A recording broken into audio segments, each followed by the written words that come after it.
Good morning po everyone. At sa araw na ito ay very excited po tayo dahil sa wakas po ay nakikita na natin ng live ngayon po yung pong mga reward na nakukuha po natin doon sa ating in-stake na mga Corbit token noong January So uh, papakita po natin kung paano po ninyo makikita sa mga kasama ko pong nag-stake na po ng mga Corbit token, yung po mga nakabili dati ng mga power bundles, Corbit Power Up, Abu Dhabi Super Power Up. So yun po yung mga naunang nag-stake noong January at kaninang umaga po ay nakita natin na live na po siya nakikita na po natin yung reward na dumarating doon sa mga in-stick natin. At ito po yung ating i-share ngayon.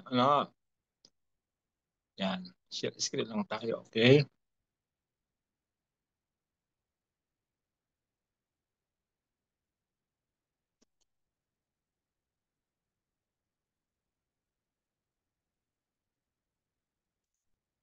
Ayan. So ito po yung in-stick natin. Yung in-stick ko sa aking sarili mismo. Noong January nga po, na binuksan na po yung staking natin ng Corbit, sa mga nakabili nga po ng nabanggit kong mga package. At ito po yung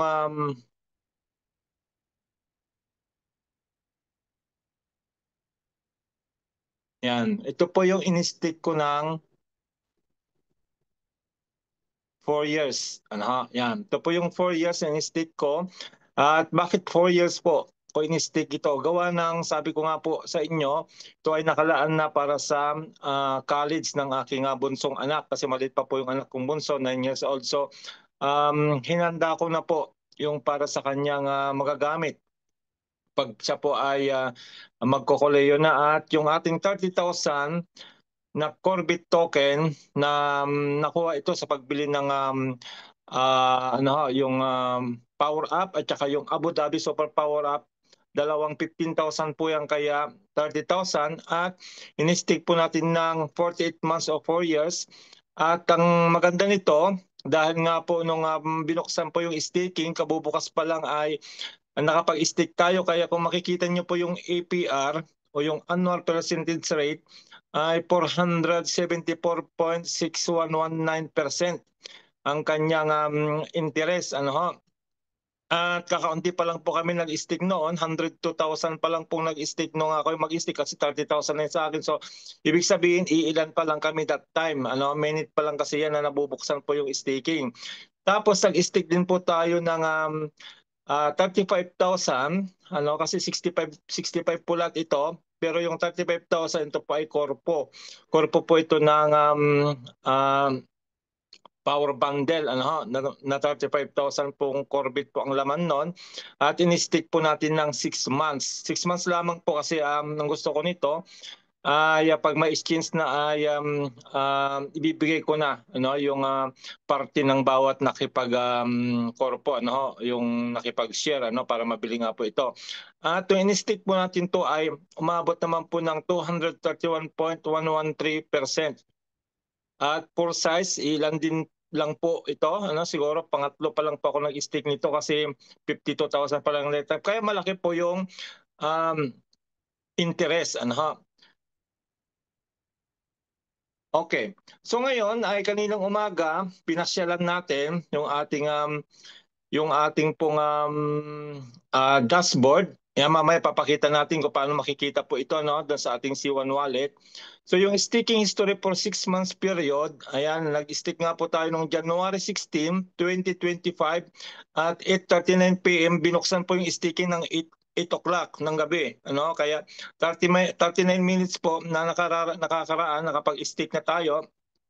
At matatapos po ito ng July 15, 2025 ng 9:39.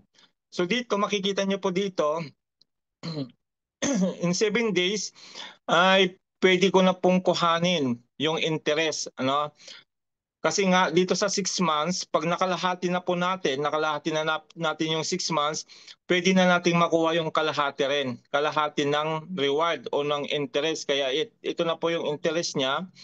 At in 7 days, kung gusto kong kuhanin yan, ay makikredit na po yan doon sa ating wallet. Kasi nga by tomorrow, ay live na rin po yung streaming natin. Kaya makikita nyo po yung ating C1 wallet. Malalagyan na po yan ng mga Corbit, yung mga hindi pa nakapag-stick. Ano, ha?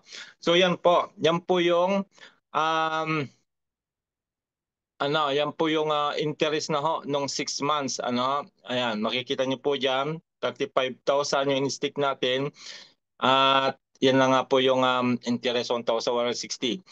Pero ang maganda nito ay yung 4 years. Ayan, tingnan niyo yung 4 years, di ba? Kanina nakita niyo po, ang laki po nung APR niya. Balikan natin para makita natin. Ang APR nito ay 474%. Kung kaya, makikita nyo dito ngayon, kumita na siya ng 4,284. Sibit, grabe. Grabe po ang interest nito. Ano, ho? At 3 months pa lang po yung nakakalipas. At pwede na ako mag-withdraw after 277 days. Ano, ho? At malaki na po yan. Ano? Kasi dito sa 48 months, pwede ka mag-withdraw yearly. Hindi yearly po dito, ano, kada taon. Hindi pwedeng mag-withdraw ng 3 months, 6 months o 6 months. 1 year po. Kada 1 year pwede ka mag-withdraw ng interest. Ayan. Ganyan na po kalakang interest niya. Oh. Grabe. So, kakatuwa, no? Tapos si Bro Danny naman, inano niya rin kanina, in-screenshot niya rin yung sa kanya. Hindi kami nagkakalayo. Makikita nyo dito. Yung in-stick niya po ay 24 months. Yung in-stick niya. At ang interest na rin nito ay 4,460 kasi magkakasunod po kami. Yun nga lang, 2 years lang po siya. Ano, 2 years lang po yung pag-income niya po dito sa kanyang staking. Nung kanyang in-stick na 30,000 din. Parehas kami na in-stick 30,000. Yung nga lang sa akin, 4 years po yon. So matatapos siya ng 2 years. Malaki din yung mag-interest niya pero madodoble yung sa akin kasi magraran pa siya ng another 2 years. Dodoble niya itong 2 years na ito kay Bro Danny. Kaya yun po yung kagandahan. So sa mga nagtatanong po kung paano po makikita yung ating pong live na staking. So ito po yung ating dashboard sa C1. Pasok lang po kayo dito. Actually pwede na po dito pero dito tayo papasok para sure dito sa C-Store. Click nyo lang po yung C-Store. Oh my God. Ayan. Ayan. Pasok tayo sa C-Store. Click lang po natin yan. Then, click natin si C-Link. Yan, C-Link. Yung mga hindi pa po nakakabukas ng wallet, gawin nyo na po ito ha. Kasi bukas po mag-i-start na po yung streaming. At mamaya po ay gagawin, i-ano rin po natin. Re-record din natin yung napag-usapan kanina sa leadership group. At nako, it's very exciting po yun. Ano? Kaya abangan nyo po yung susunod nating video mamaya. Ayan. So ito na po yung ating wallet, C1 wallet o C-Link. Ayan po ako, 1973. At meron po tayo ditong portfolio, transaction, staking, NFTs. So, click nyo lang po sa staking. Yan. Pag-click nyo po kay staking, makikita nyo po dito yung in-screenshot ko kanina. Ayan. Di ba nakita nyo? Nandito yung 6 months, 35,000. At nandito naman yung 4 months, 4 months na 30,000. So, ngayon, i-click nyo lang po ito. Dito na tayo sa 48 months para makita natin ng parehas lang naman. So, click nyo lang po yung View Stick Info. Ayan. So, ayan na po siya. Then, heto na siya. Ayan, ito na po yung history. Ayan, 30,000, in-stick natin. Ngayon, ang APR na lang ay 38.03 kung ngayon ka mag-stick. Kasi ako nung nag-stick ako 3 months ago, 474%. Kaya, pakikita nyo po, ang laki ng interest na nito, 4,296 in 3 months. At ayan, makikita nyo po yan, live siya. Kita nyo, maandar po yung timer. Yan, di ba? Live siya. Kaya, grabe. Ito yung inaantay namin kasi may mga question din kami ng mga nakarang araw, sabi namin ay bakit bakit hindi pa natin nakikita yung interest ng ating mga in-stake nung January. At yung nga, kanina umaga pagising ko, may nag-post po doon sa ating unit in GC at dali-dali kong tinignan ito at nandito na nga yung live na nakikita na po yung income ng ating mga in-stake. So yan po yung ito po yung 48 months. Ayan, 48 months po ito. Ayan, nakita nyo sa taas, 48 months. Then, punta naman tayo dito sa ating 6 months. Ito yung 6 months sa taas, ito. Click ulit natin yung view stick history. Ayan. Then, ito naman siya. Kita nyo? Ayan. 1,163.28. At yon, meron na kayo paghati-hatian ano doon sa mga nagkorpo ng power bundle. Yeah, may paghati-hatian na kayo ano. Pero kukumpletuhin natin yung 6 months. 6 months para ito kasi 3 months pa lang 'to eh. After 6 months, then yon, di-distribute na natin yung share ng bawat isa kasama na po yung interest. Kukompute na lang natin. So yun po yung napakagandang nangyari. Baba na lang po ng APR ngayon, no? Pero okay pa rin 'yan. At least kikita pa rin po yung staking natin. So yan po yung nakakatuwa na talagang dinideliver na ngayon ng ating company kung ano yung mga pre-promise nila. At ito makikita niyo naman ito, hindi na po ito bogus kasi ito po ay ano na po, in real time na kita niyo umaandar. At bukas naman po yung ating staking, mamaya papaliwanag ko rin po papaliwanag ko po mamaya yung procedure ng streaming bukas kasi pinaliwanag na kanina sa ALG meeting. So meron din po tayong PowerPoint doon. So abangan niyo po yung susunod na video na gagawin natin. So dito sa portfolio, yan. Dito po darating bukas yung ating streaming. Yan. Dito po yan darating. Andito po yung ating CBIT. Dito po siya darating. Ngayon, pag dumating dito, unti-unti po yan darating. Hindi po yan biglaan ha. Hindi po yan biglaan darating bukas. Mamaya babanggit ko na lang po yung tatlong panggagalingan ng streaming bukas dahil nandun sa kabilang PowerPoint. So dito po siya darating. At pag dumating dito, kung gusto nyo mag-stake na rin dito, click nyo lang po yung staking. Then, mamimili kayo dito kung 6 months, 12 months, 24 months, o 48 years yung gusto nyong i-stake. At nandito po yung mga percentage niya sa mga gustong mag-stake ng kanilang token. Dun sa mga darating na token bukas. Okay po, so I hope na nasundan natin yung ating pong staking at nakita natin yung real time na po na dumarating na interest o reward ng ating pong in-stake na Corbit. So yan.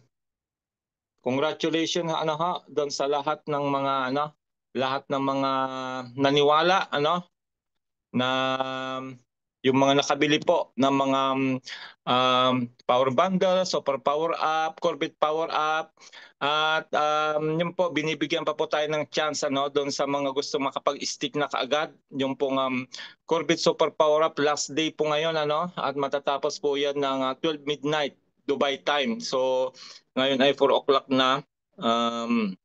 May ilang oras pa pong natitira.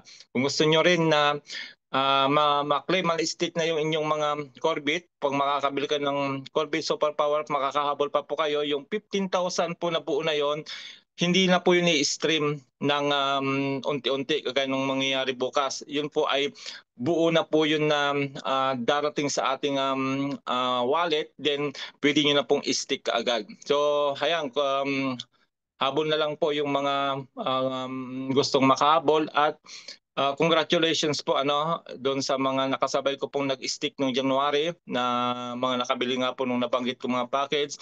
At ito na po yung simula ng sinasabi nga nating pag-aantay. Medyo nag-antay ito po tayo, pero this time ay harvest time na po yung atin po na mga gagawin. At kayo na lang po ang mag-maximize ng inyong mga token. Ingatan po natin yan na huwag maubos kaagad. Especially bukas nga po ay darating na po yung ibang mga token natin. Kaya